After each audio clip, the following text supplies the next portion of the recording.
Respected teachers, Assalamu alaikum. I am Musa Mukhtar from Snowman Publishers, and today we are going to talk about page number 100 of Knowledge Wheel English series. This is for KG classes. Look here, this is page number 100.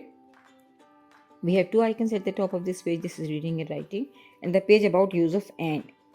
हम जैसा कि बात कर रहे हैं कि हम language development पे बच्चों की काम कर रहे हैं, इंग्लिश लैंग्वेज हमें डेवलप करनी है, बच्चों को कम्युनिकेट करना उसमें सिखाना है। तो कम्युनिकेशन के लिए, रीडिंग के लिए और राइटिंग के लिए बच्चों के लिए ग्रामर जो है वो एक बहुत इंपॉर्टेंट रोल प्ले करता है। किसी भी लैंग्वेज में ग्रामर का एक बहुत अहम रोल होता है। तो हम ग्रामर के मुख्तलिफ कॉन्सेप्ट जो हैं वो बच्चों को बताते हैं ताकि उनका सेंटेंस स्ट्रक्चर ठीक हो और वो लैंग्वेज की फाउंडेशन को मजबूत कर सकें। तो यूज़ ऑफ एंड भी जो है, एंड एक आप कह लें ग्रामर कॉन्सेप्ट है जो हमने बच्चों को दो मुख्तलिफ चीज़ों के दरमियान कनेक्टिविटी को डेवलप करता है। तो हमें बच्चों को ये बताना है और उसके लिए वही बात है कि आप कोशिश कीजिए कि क्लासरूम में पहले आप डिफरेंट रियल ऑब्जेक्ट्स के साथ, जैसे बहुत सिंपल है कि 1 pencil and 1 eraser, 1 lunch box and 1 water bottle. तो ये आप एक के साथ एक चीज़ को ऐड ऑन करते हुए एंड का कॉन्सेप्ट दीजिए। जैसे आप कह सकते हैं कि 1 duster and 1 chalk, 1 chair and 1 table.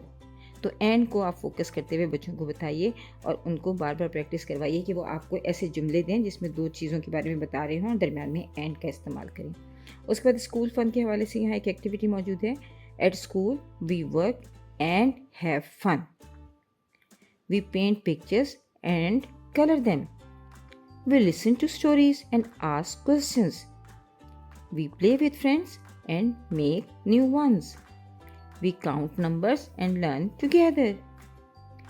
We eat snacks and clean up. We go outside and explore nature. We smile and enjoy our busy school day.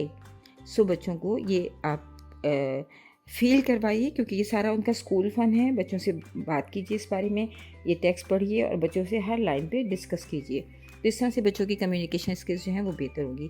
Reinforce में fill in the blanks, bags and books, butterfly and balloons, crayons and papers, zebra and lion. तो इस तरह आप real life में भी कुछ चीज़ों को इकट्ठा रखते हुए बच्चों से कहिए कि वो उसको बोलें, उसको प्रोनाउंस करें जो वो देख रहे हैं। अगर टेबल पर एक लंच बॉक्स और एक वाटर बॉटल रखी है तो बच्चों से कहिए कि इसको बोलें lunch box and water bottle. जिस तरह बच्चे जो हैं वो क्वांटिटी के साथ भी एंड विदाउट क्वांटिटी भी बताना सीख सकेंगे। For example 2 chalks and 2 dusters, ये क्वांटिटी के साथ बता रहे हैं, लेकिन अगर चॉक एंड डस्टर तो ये विदाउट क्वांटिटी बता रहे हैं। तो ये बच्चों को बहुत ज़्यादा प्रैक्टिस करवाइए ताकि बच्चे एंड का इस्तेमाल जो है वो आम लाइफ में भी कर सकें। शुक्रिया।